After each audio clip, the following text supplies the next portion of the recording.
So, Combat 2.0. This is the video I was watching with Yogi from CIG, and I'm watching it, and it's a weird watch. It's a really strange video to watch because if you look at what I'm doing right now, I'm kind of passing through a nebula. I've quantumed to a space station. The space station is still like 50 kilometers away when I quantum there. I now have to traverse the rest of that distance in my ship. Now, in order to do that in any reasonable amount of time, I have to have a certain amount of speed.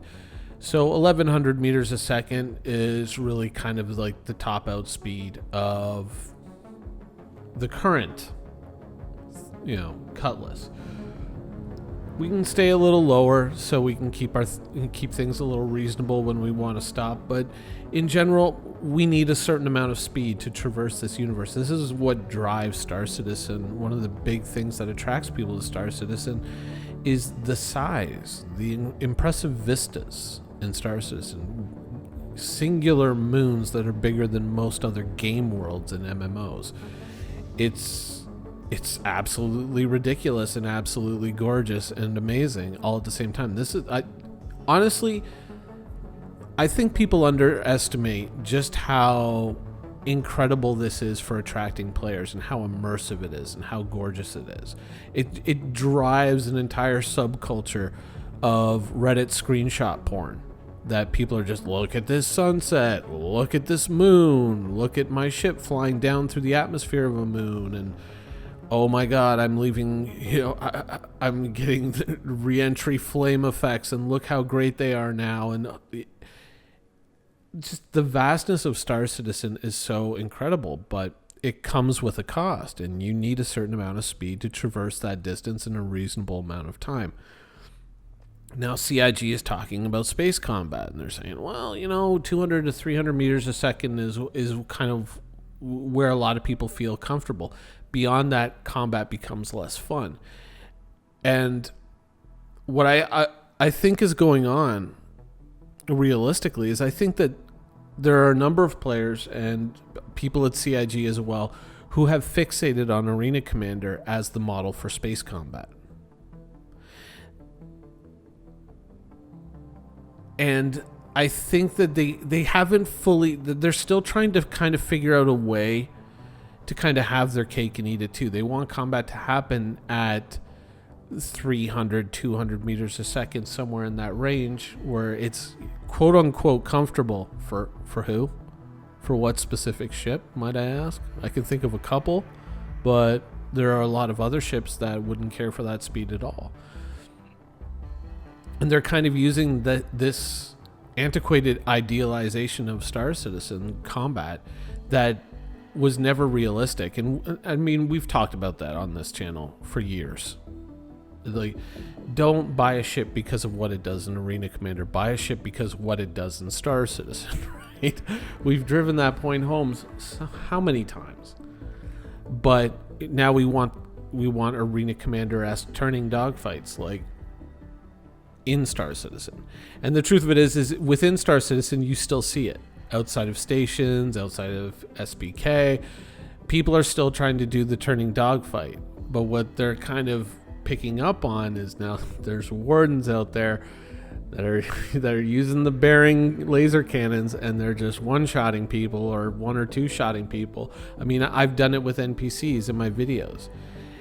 The problem is that same speed that we need to travel around in this vast and beautiful universe is the same thing that kills the idea of turn fighting, because there's no need to do it, right? And we've shown videos of dogfighting against a Gladius in a friggin' Caterpillar to kind of drive that point home, and yet still I was like, no. They'll figure out a way around this one. And it's inherent to 6 Degrees of Freedom. It's inherent to the speeds that we need in the game to travel the distances that you created in this immense world that you built.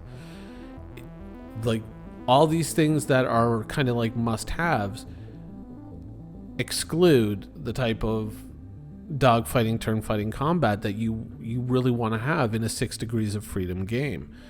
In order to really kind of have the dogfighting that you would idealize to be there, you would have to kind of rebuild Star Citizen on a Star Wars model. And there's a lot of people here, myself included, who aren't really digging the idea of a Star Wars flight model. And for good reason. It is very much unrealistic. 6 Degrees of Freedom is more realistic to a degree. It's difficult to explain, but it comes with certain things kind of packaged into 6 Degrees of Freedom, which more or less kind of drive home the idea that a fighter really wouldn't be a thing in space combat. It would be more like space combat would be more akin to the way nuclear submarines or hunter-killer submarines would fight under the ocean, rather than, the Star Wars idea. But here we are, and now CIG is really, I guess, getting uncomfortable, and we got to change this. And how do you change it, right? When you think about weapons in Star Citizen, twice CIG has kind of tried to affect the way we handle weapons by doing the same thing. Twice. What do I mean? Heat. Weapons are overheating, so you gotta modulate your fire. You gotta slow down. You just can't hold down the trigger and just spray and pray, right? That's one of the functions that Heat brought in. Heat brought in a little depth to other modules as well, and that shouldn't be discounted. There is some value there, but in terms of weapons, it was really intended to just slow you down, to modulate your fire. But the problem is that people are buying laser cannons. People are buying, high alpha long range weapons because they're learning that, I can actually move in at high speed, decouple, and then just track my target and just shoot it that way. And I've put up videos in the background where I'm using the Vanguard and I'm doing exactly that, and just one shot popping NPCs for missions. It's more or less failed to achieve its objective. So the second way that CIG tried to change this was capacitors, and this is the new Heat. Capacitors, your weapon only has a certain amount of energy to fire, so you have to think about when you fire your weapon. But the problem is that the weapons are awfully powerful, and they're only getting more powerful. I mean, you've seen that they have nerfed the damage output of the new Crusader heavy fighters. They've kind of clawed that back a little bit. It's like, with that Inferno, it's a little too heavy, it's a little too hard hitting. But the problem is that capacitors really haven't achieved that either, because the weapons are so powerful. It's still a question of if players can kind of pick their shots and modulate their fire, which at this point, 8 years in, everybody can do it, except for the people who are just like still holding down the trigger and going like, I'm gonna get you. Those are the only people who are, still struggling. So capacitors really didn't achieve what they were intended to achieve. Because for a capacitors to really be meaningful in the way that CIG idealizes them to be meaningful, you would only have 1 or 2 shots in your capacitor, and then you'd have to go like, okay, now I got to really pick my next shot. It's not a thing. Now they're kind of they're looking at different ways to bring it again, like, what if we brought G-forces back? Well, G-forces aren't really in the game. When you think about the maneuvers that we're doing, the Gs that we're experiencing, air quotes, which aren't realistic, we know that was G-forces were a heavy-duty thing early on in the game, and they were universally panned, and they were pulled out of the game. They were knocked out because it was too heavy-handed, and it just made the combat not fun. And so, I guess we can bring those back, but it still doesn't work because it doesn't solve the problem of decoupling and shooting. And we could draw in the range to the most unbelievable distances on sensors to make it impossible to track people from long distance, but people can still pick up that speed and still get in close, get that lock, and just start hitting each other.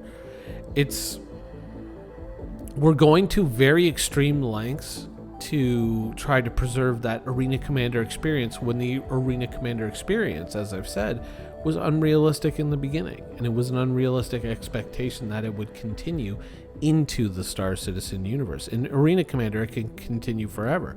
We can keep the leaderboards up. Remember, it's a game within a game. So we can keep that up and we can keep that going for years. And so people who love that experience, there it is. But Star Citizen is a different thing. And I would say that what we really should do is embrace what Star Citizen is going to become and not be afraid of it.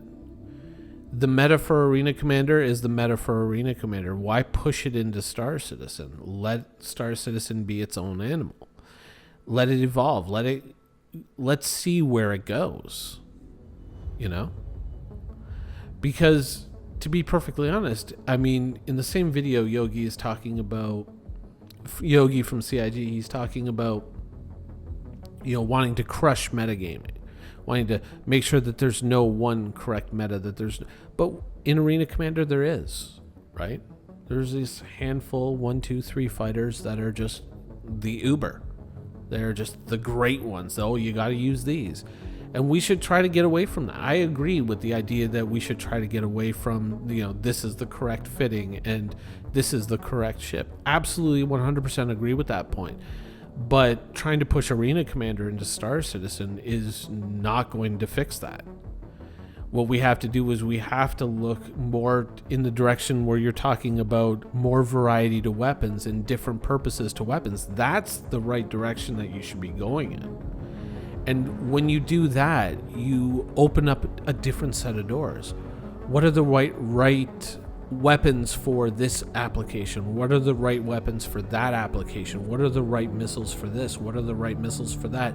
Because what you create is an environment where there is no one correct overall fitting. If that is your objective, right, then if you look at Arena Commander is kind of a failure. Because you go on YouTube, here's how you do it, here's how you set up your twin joysticks, here's how you set up all your keybinds, this is how you go about it, these are the ships that you use. It's done and dusted. Oh, Gladius, oh really? Surprise, surprise. Arrow, oh that's unique and original. Oh, Saber, really? When do you ever see a Saber anymore, right? And do we really want to push that forward into Star Citizen? And I would argue not. So these two objectives, like your objective to avoid, people just knowing the right fitting and the right ship, it defeats your objective there. And Star Citizen is a world that is not compatible because of the distance with your ideal of Arena Commander either. Thank you for watching. So if you want to keep up with the latest and greatest in Star Citizen and Squadron 42's development, please follow us on our social media channels. See you soon.